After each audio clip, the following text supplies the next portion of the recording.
What's up, my New Standard Nation? It's TJ with Strategic Real Estate Experts, and today we're talking about what does a listing sheet really mean, right?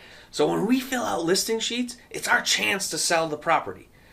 Especially, I'm talking about the verbiage section where the real estate agent or homeowner gets to write about their home.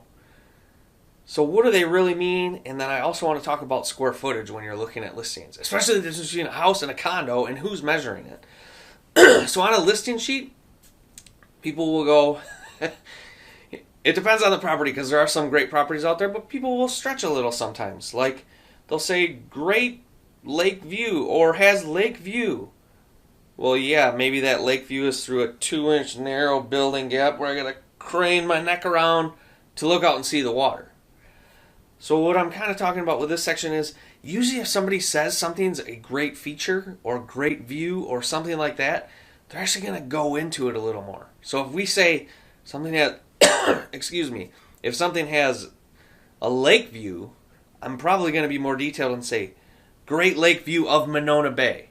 And when they're more detailed like that, it's probably true, right? Where if it's just has a lake view, okay, maybe it does, but maybe it's not going to be as great as you think. Or you got to stand up on the balcony and look over just to see it.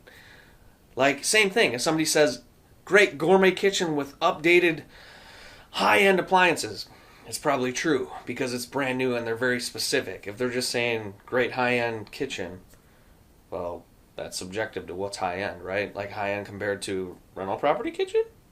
Or high-end compared to like a chef kitchen with Sub-Zero Wolf and all that good stuff.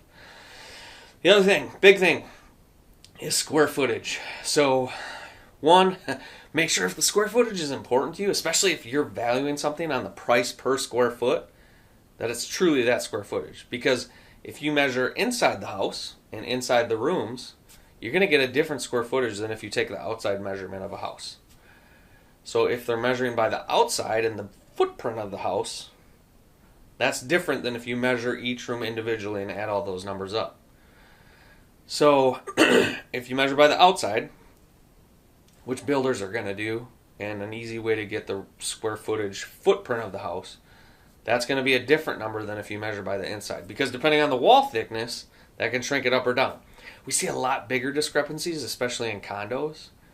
So, if you want to make sure your condo is a certain size, we should measure it to make sure if it says it's 2,000 square feet, you're getting a full 2,000 square feet.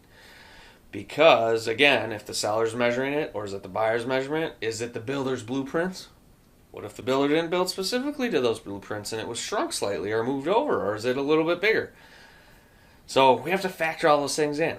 So if things are super important that a room size is 12 by 14, we're going to want to measure it ourselves.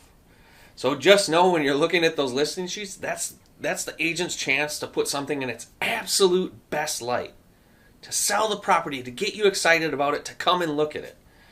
So just take sometimes some of that with a grain of salt. Same thing with pictures. I hear people like, oh my God, this looks nothing like the pictures.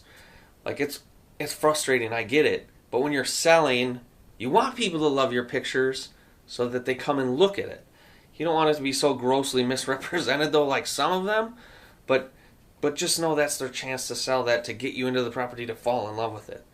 So just take it with a grain of salt again and realize if things are important, especially with the size and square footage, to make sure you're measuring it yourself. Again, if you want to know more about real estate, especially specifically talking about buying today, check out knowbeforeyoubuy.realestate.com. You can call, text, or email me if you ever have questions. I don't care where you are in the country. We want to help people make sure they're making great decisions for themselves and their family. You can, again, call or text 608-576-0044. Email TJ at srehelp.com. Don't forget to raise your standard, and we'll talk to you soon.